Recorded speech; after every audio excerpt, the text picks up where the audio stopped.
apa yang akan dilakukan, kita evaluasi bagaimana progresnya dan rencana akan dilakukan.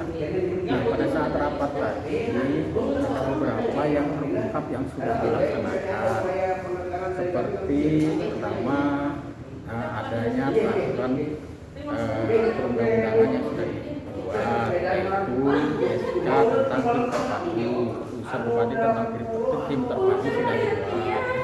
Kemudian juga ada menyusun peraturan daerah tentang fasilitasi P4GN. Ini sedang berproses di provinsi untuk pengesahan menjadi peraturan daerah.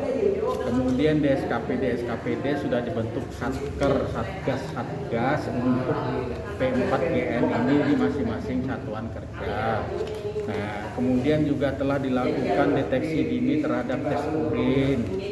Kemudian juga telah dilakukan sosialisasi kepada masyarakat, baik yang dilakukan oleh Badan Kesbangpol, juga dilakukan oleh dinas-dinas yang terkait untuk sosialisasi pencegahan narkoba ini. Nah, ini kemudian kita telah lagi masih banyak lagi yang PR yang belum dikerjakan. Nah, ini PR yang belum dikerjakan inilah yang kita musyawarahkan untuk tindak lanjutnya.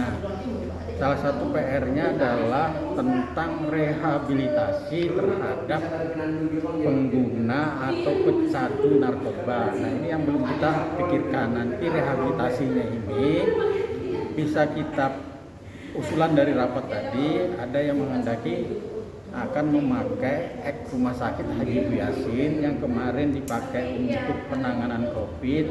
Nah, ini jadi usulan dari peserta supaya nanti bisa dijadikan rumah sakit untuk rehabilitasi narkoba. Ini salah satunya.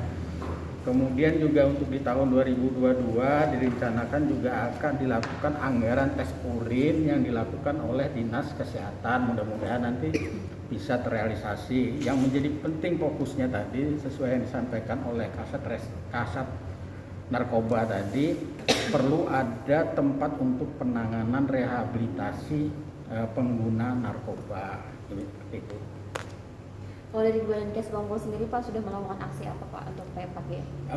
P4GN ini dari Kesbangpol pertama tadi membuat peraturan perundang-undangannya, yaitu SK tentang tim terpadu P4GN, kemudian menyusun draft rancangan peraturan daerah tentang fasilitasi P4GN. Ini sudah berproses dan masih di provinsi untuk dilakukan verifikasi. Kemudian dari Kesbangpol juga melakukan rapat-rapat nih tadi, koordinasi, kemudian juga melakukan sosialisasi pencegahan narkoba itu ke sekolah-sekolah. Ya, seperti kemarin ke Poltek juga dilakukan, selain sosialisasi wawasan kebangsaan juga dilakukan sosialisasi pencegahan narkoba. Jadi kita lakukan ke sekolah-sekolah itu yang kita lakukan dari Badan Kesbangpol. Harapan ke depannya Pak atau himbauan untuk anak-anak muda tentang penyalahgunaan narkoba? Ya, harapannya ya masyarakat terutama pemuda untuk menjauhi narkoba. Jangan sekali-kali mencoba, merasai pun tidak. Jangan sekali-kali karena itu akan merusak mental. Karena sekarang ini perang terhadap antar negara itu bukan lagi secara fisik, tapi perangnya secara moral. Nah, kalau bangsa kita mentalnya, moralnya rusak karena narkoba, tentu kita bisa dijajah oleh negara lain. Sekali lagi bahwa penjajahan itu tidak harus secara fisik, tetapi bisa penjajahan secara moral dan mental itu. Makanya harus dijauhi itu narkoba, karena negara lain bisa menjajah kita melalui teknologi informatika kalau kita tertinggal dari negara lain.